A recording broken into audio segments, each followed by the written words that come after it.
Buenas noches, mi nombre es Fernando Marulanda, soy estudiante de psicología de la UNAP, actualmente en el curso de guitarra. Entonces les voy a contar y les voy a narrar sobre la línea del tiempo de lo que entendí y pude descubrir. Entonces la línea del tiempo empieza entre 9000 y el año 5000 antes de Cristo, donde se dice que es un mito, no se ha comprobado, en la época neolítica, donde los cavernícolas a través del arco se dieron cuenta de que este producía sonidos como el do, re, mi, fa. Después de esto, en el año 2400 a.C., en Sumeria, entonces los sumerios, además de ser tan conocidos por la música, por el arte, por la escritura y por todos los avances que tuvieron los sumerios, se cree que ellos fueron los primeros en encontrar las primeras formas de cuerdas que se llamaba un laúd, que era una forma de guitarra de la época y que les fue perfeccionando en la música. Después, en la antigua Grecia, en el año 1000 antes de Cristo, entonces los griegos la mejoraron y le pusieron un nombre muy parecido que hoy en día lo podemos conocer como guitarra. Entonces la guitarra era parecida a la guitarra, tenía una forma artesanal, miento, la guitarra era como una arpa y ellos decoraban mucho los mástiles del arpa, que era como una arpa, con bueyes, con una serie de cosas que la hacían sonar de manera chévere. Es importante resaltar que los egipcios en un tiempo lo consideraban incluso como parte de sus rituales sagrados. Ya el Imperio Romano entre el año 27 a.C. y el año 476 después de Cristo, entonces ellos la perfeccionaron, consiguieron mezclar la guitarra y la convirtieron en un instrumento que se llama cítara. Y lo que ellos hicieron fue que ampliaron un poquito su estructura para que sonara mucho mejor y le dieron una estructura diferente al instrumento que hoy se conoce como guitarra.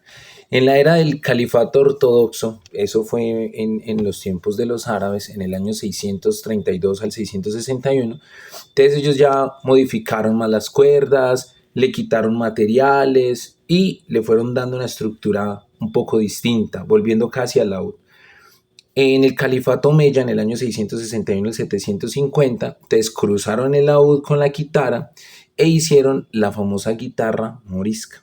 La guitarra morisca pues era una guitarra como un ukelele pero un poco más grande. Luego en la era del vihuela, en el siglo XVII, la vihuela era un instrumento de 6 cuerdas, es más o menos la guitarra que se conoce hoy en día, de hecho se conocía como guitarra española y esta fue creada en España.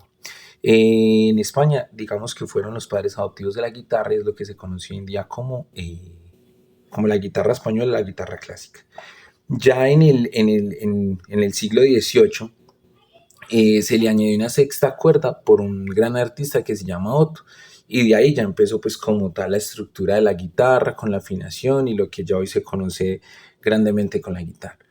En el siglo XX hubieron toda la revolución de la guitarra ya pasó a ser un instrumento musical como tal y a ser muy reconocido dentro del rock, después en sonidos como el blues, el jazz, hoy en día en la bachata, en la música romántica. Se nos cuenta la historia, que olvido el nombre en este momento, de un gran artista que era demasiado intelectual, era demasiado armonioso, era demasiado bien presentado y amaba la guitarra. Entonces empezó a darse cuenta de que la guitarra no producía tan sonoramente en espacios abiertos y empezó a ingeniarse la manera de convertirla para que fuera un poco más sonora.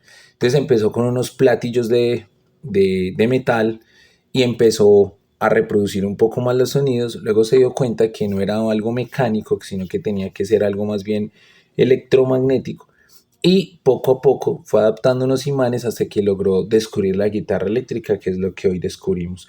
Tuvo una empresa gigante, el aporte que hizo con sus amigos fue brutal y pues hoy en día entendemos lo que es la guitarra eléctrica. Entonces de esta manera les cuento la línea del tiempo de la guitarra.